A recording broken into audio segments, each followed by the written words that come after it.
सभापती महोदय, ह्या लक्षवेधीच्या माध्यमातून सन्माननीय सदस्य प्रवीणजी दरेकर यांनी एक महत्त्वाच्या विषयाला त्यांनी हात घातला आणि लक्ष वेधून घेतलेलं आहे.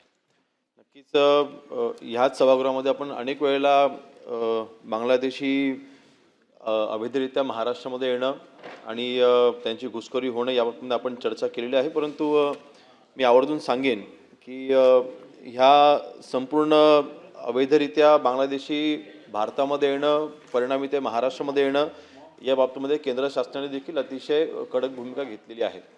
आपल्या भारताचे गृहमंत्री सन्माननीय अमित भाई यांनी देखील या बाबतीमधील अनेक सूचना या विविध राज्यांना ह्या दिलेल्या आहेत आणि त्याच अनुषंगाने महाराष्ट्र राज्याला ज्या काही सूचना प्राप्त झाल्या आणि महाराष्ट्र शासनाच्या मार्फत किंवा महाराष्ट्र पोलिसांच्या मार्फत देखील आपण ज्या कारवाया करत आहोत त्या संयुक्त कारवाया आहेत. परंतु शेवटी एक गोष्ट लक्षात घेतली पाहिजे की बांगलादेशी म्हणजे हे भारतीयांसारखेच दिसणारे हे असतात, हे काही जास्त वेगळे नाही आहेत.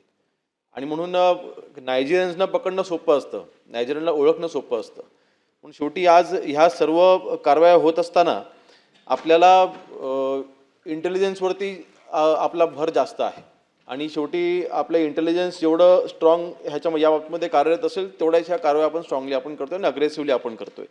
उदाहरण आपल्याला एक आकडेवारी सांगेन की मागच्या 5 वर्षामधली जी आकडेवारी आहे, 2021ला सभापती महोदय आपण जवळपास 109 अवैधरित्या असलेल्या बांगलादेशाने आपण हद्दपार केलं होतं. 2022ला आपण 77 केले, 2023ला आपण 127 केले, 2024ला आपण 202 केले, परंतु 2025ला आपण 2300 जवळपास 76 अवैध बांगलादेशाने आपण हद्दपार केले. म्हणजे एका वर्षात आपण जवळपास 2000पेक्षा जास्त बांगलादेशाने आपण हद्दपार करू शकलो.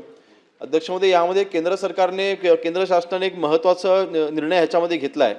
या अगोदर काय होत होतं, आपण बांगलादेशींना इथे अवैध म्हणजे जे अनधिकृतरित्या इथे राहत आहेत त्यांना पकडल्याच्या नंतर आपण त्याच्यावरती गुन्हे दाखल करत होतो आणि मग ती कोर्ट केस व्हायची, मग ते कन्व्हिक्शन व्हायचं आणि मग जे काही आपले इंटरनॅशनल लॉ आहे किंवा भारताचे आपले जे लॉ आहेत त्या पद्धतीने आपल्याला त्यांच्यावरती कारवाई करावी लागत होती आणि मग त्यांना डिपोर्ट करावं लागत होतं. परंतु आता केंद्र शासनाचं आता एक परिपत्रक आलेलं आहे याच मे महिन्यामध्ये आणि ह्या परिपत्रकानुसार आता आपल्याला कुठल्याही पद्धतीचा प्रवीणजी आता गुन्हा दाखल करायची आवश्यकता नाही.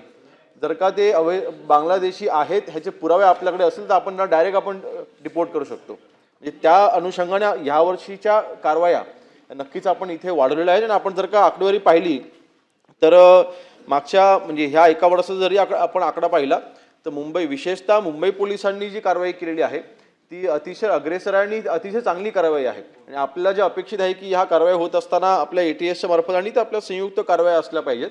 तर ह्या अवैधरित्या बांगलादेशींवरती कारवाई करण्यासाठी आपल्या मुंबई पोलिसांच्या मार्फत आपण प्रत्येक पोलीस स्टेशनला एक 5 जणांची आपण टीम आपण केलेली आहे किंवा 5 कर्मचाऱ्यांची आपण तिथे टीम केलेली आहे. आणि ही स्पेशल टीम आहे जी अवैधरित्या जे बांगलादेशी राहत आहेत त्यांच्यावरती ही कारवाई करत असते. आणि मी मगाशी म्हटल्याप्रमाणे आपण जो प्रश्न उपस्थित केला की डॉक्युमेंटच्या बाबतीमध्ये, आणि दुसरा आपला जो प्रश्न होता की आपण डिपोर्ट केल्याच्या नंतर देखील पुन्हा येत आहेत, अशी काही आपण एका बातमीचा देखील आपण इथे उल्लेख केला आहे. परंतु सभापतीमध्ये एक लक्षात घेतलं पाहिजे की हे सर्व जे बांगलादेशी आपल्या भारतामध्ये येतात ते काय बांगलादेशवरून डायरेक्ट मुंबईत किंवा महाराष्ट्रामध्ये येत नाहीत, ते अगोदर पश्चिम बंगालमध्ये येतात. पश्चिम बंगालमध्ये येऊन तिकडे सगळे त्याचे 99% डॉक्युमेंट्स हे पश्चिम बंगालचे आहेत. आणि ते डॉक्युमेंट पश्चिम बंगालमध्ये तयार झाल्याच्या नंतर ते एजंट पण तिकडचेच आहेत. आणि त्यांची तिथे एक मोडस ऑपरेटी आपल्या लक्षात आलेली आहे की बांगलादेशवरनं भारतामध्ये येण्यासाठी फक्त मध्ये नदी आहे, ती नदी आपण चालत पण येऊ शकतो.